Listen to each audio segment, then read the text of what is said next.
The German Air Force, also known as the Luftwaffe, was easily the largest and strongest air force in Europe in 1939. Wielding planes like the Messerschmitt Bf 109, the Luftwaffe was a force to be reckoned with, but it wasn't invincible. At least 2 British fighter aircraft held their own against the Luftwaffe. These were the P-51 Mustang and the Supermarine Spitfire. When Luftwaffe pilots saw a fleet of these aircraft, they trembled with fear. But which of these 2 planes did the Luftwaffe fear more? It's not as simple as just comparing the Mustang and Spitfire's stats. There's a lot of other factors to consider, so let's get stuck into it, starting with the Spitfire.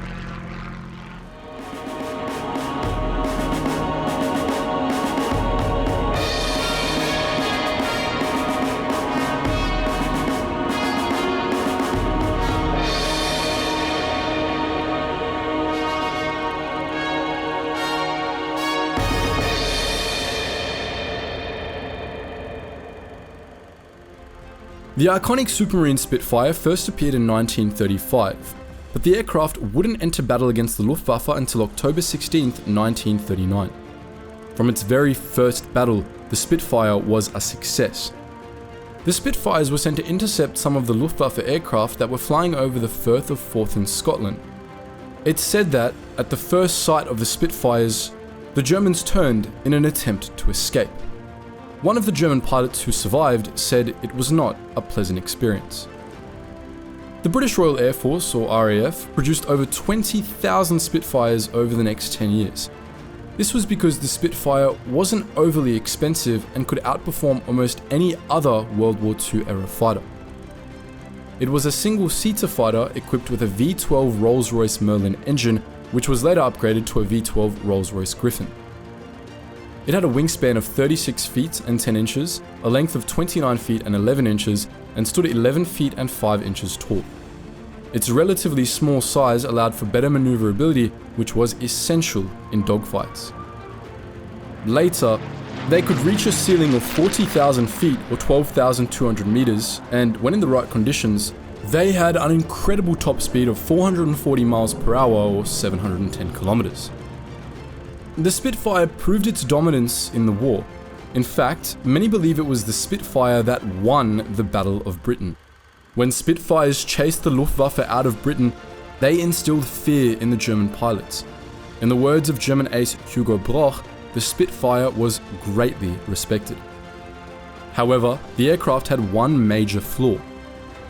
Because it was designed smaller and designed as a rapid interceptor, it couldn't hold much fuel and couldn't travel as far as many other planes, including the Mustang. The Spitfire had a maximum flying range of about 600 to 650 miles. This didn't stop the Spitfire from dominating dogfights, however. According to Luftwaffe ace Adolf Galland, the best thing about the Spitfire was that there were so few of them. Galland realized the potential power of the Spitfires. During a meeting about how the Germans should succeed against the RAF, Galland replied to the Luftwaffe Commander-in-Chief Hermann Göring to, quote, give him a squadron of Spitfires as a solution. His request, of course, did not impress Göring. But what did the Luftwaffe think of the Mustang? The North American Aviation Unit created the P-51 Mustang for the RAF in 1940. At least 14,000 Mustangs were manufactured during the war, 8,000 of which were the P-51D model. The RAF equipped the P-51D Mustang with a V12 Rolls-Royce Merlin engine, which was the same engine as the Spitfire. This plane managed incredible heights of up to 42,000 feet or 12,800 meters, and in the right conditions, the single-seater boasted speeds of up to 440 miles per hour. But the main purpose of the Mustang was to escort bombers. It could travel at an impressive distance of 1,000 miles or 1,600 kilometers with a single load of fuel, which was important because it meant the fighter could fly to Berlin and back without stopping. As RAF Captain Eric Brown said in his book Wings on My Sleeve, if I was in a dogfight over Berlin, I would want to be in a Spitfire. If I was in a dogfight over Berlin and wanted to fly back to Britain, I'd want to be in a Mustang. The Mustang had a wingspan of 37 feet. It was 32 feet and 3 inches long and stood 13 feet and 4.5 inches tall. Despite its larger size, the Mustang was maneuverable and performed well in dogfights.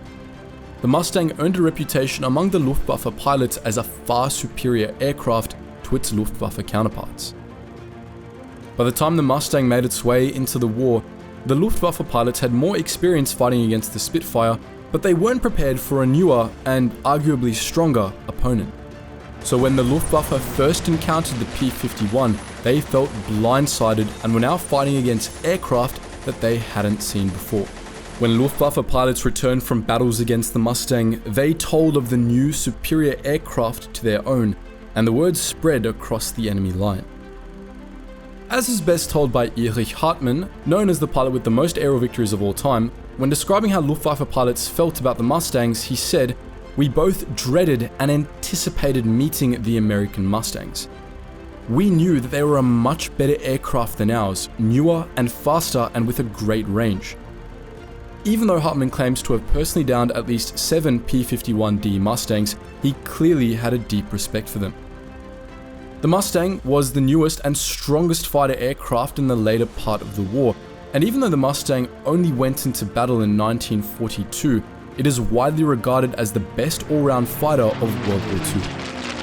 The aircraft claims this title because of its impressive specifications. The US developed the Mustang almost 4 years after the British developed the Spitfire, and so, accordingly, the Mustang benefited from the newer technology. It goes without saying that the Spitfire and Mustang were great rivals to their enemy aircraft, and each had its own purpose in the war at different stages of the war. But which Allied plane did the Germans fear the most? Perhaps it's best concluded by the Commander-in-Chief Hermann Göring, who had a lot of respect for the British fighter aircraft. In an interview discussing fighter aircraft, Göring mentioned that the Me-410 was superior to the Spitfire in an attack against it and not suitable for purely defensive purposes as the Spitfire, which, although a little slower, was much more maneuverable. So that's how Göring felt about his pilots battling against the Spitfire, but his attitude was completely different when speaking about the Mustang.